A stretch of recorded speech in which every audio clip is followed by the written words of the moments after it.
गरीदा फारूकी साहब, अब आपने जो सबसे पहला सवाल मैंने आपसे किया था उसमें आपने एक जुमला कहा था जो अभी मेरे जहन में दोबारा गूंज रहा है कि इमरान खान साहब इलेक्शन के बाद भी गिरफ्तार रहेंगे और साल 2 साल अभी अंदर ही रहेंगे। ये आपकी खबर है, तज्जिया है? जरा इस पर थोड़ी रोशनी डालिएगा। ये तज्जिया है मंसूर अली खान साहब, ये मेरी रीडिंग है हालात के हवाले से। अच्छा। क्योंकि जो 9 मई का मामला है और साइफर का जो मामला है, ये इतनी जल्दी से गर्दन का फंदा छूटेगा नहीं इमरान खान साहब का। और जो मैंने आपसे गुजारिश की कि अगले साल 2 अहम पोस्टिंग्स का जो मामला है वो बड़ा अहम होगा और वो पाकिस्तान के पॉलिटिकल स्पेक्ट्रम को डोमिनेट करेगा।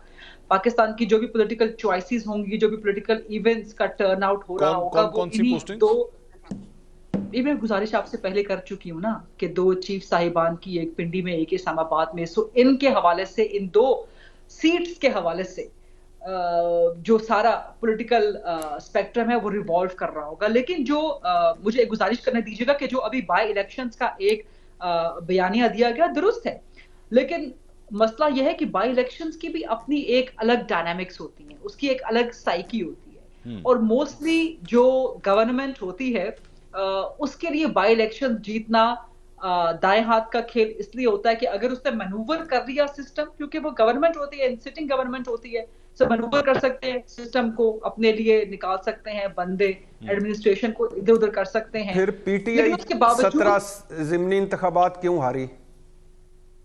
उसके बावजूद 2018 में भट्टी साहब, मैं गुजारिश कर रही हूँ, आपके इसी सवाल का जवाब दे रही हूँ। 2018 में जब बाई इलेक्शंस जी जी। हुए तो इमरान खान साहब वजीर आजम होते हुए, हुकूमत में होते हुए, अपनी दोनों कौमी असेंबली की सीटें हार गए। लाहौर की हार गए, शाहिद खाकान अब्बासी ने जीती जो उन्होंने वैकेट की, क्योंकि 5 या 6 की सीटों से लड़े थे इमरान खान नहीं साहब। नहीं, शायद लाहौर की वैकेट शायद की, शायद शाहिद खान, खाकान नहीं नहीं, अब्बासी शायद जीत नहीं, गए वहां से। वो साद रफीक जीते थे।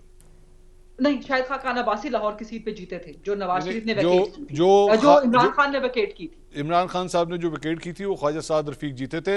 हुमायूं अख्तर खान को हराया था उन्होंने।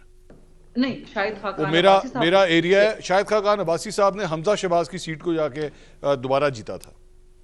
और जो बन्नू वाली सीट है वो जाहिद अकरम दुरानी साहब जो है वो वहां से जीत गए। सो इमरान खान अपनी दोनों सीटें लूज कर गए। सो बाई इलेक्शंस जो होती हैं वो हुकूमत जो इन सिटिंग होती है उसके खिलाफ एक चार्जशीट भी होता है।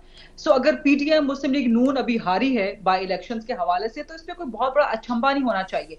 2022 में जो बाई इलेक्शंस हुए थे वो मुस्लिम लीग नून जीती थी, क्योंकि पाकिस्तान तहरीक इंसाफ हुकूमत में थी, परफॉर्मेंस बुरी हो रही थी, पीएमएलएन की गुड्डी चढ़ी हुई थी, बड़ी ऑपोजिशन हो रही थी, सो लोग उसकी तरफ जा रहे थे।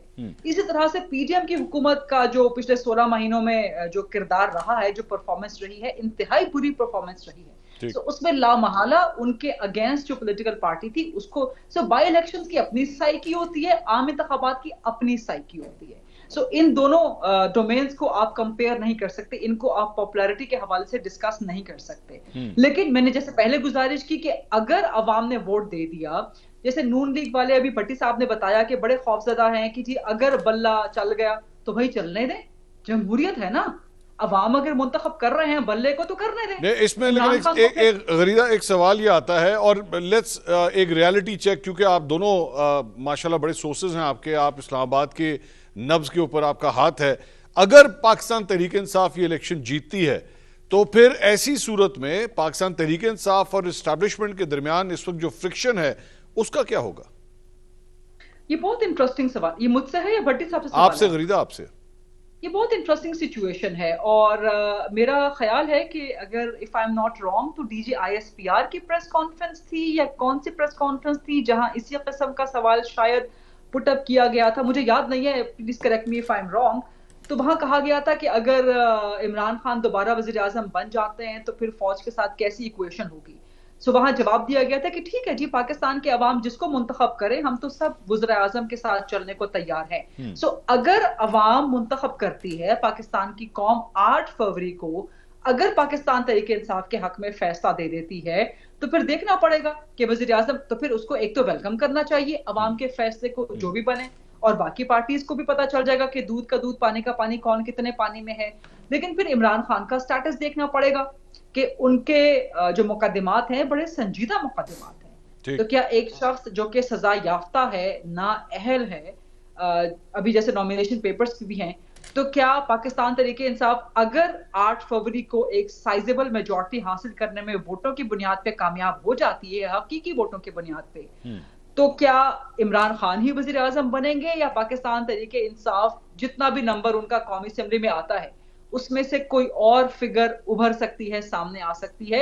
लेकिन पाकिस्तान तरीके इंसाफ एज अ जमात, उसके साथ मेरे भी ख्याल के एस्टैब्लिशमेंट को कोई वर्किंग रिलेशनशिप रखने में प्रॉब्लम होनी चाहिए, नहीं होनी चाहिए।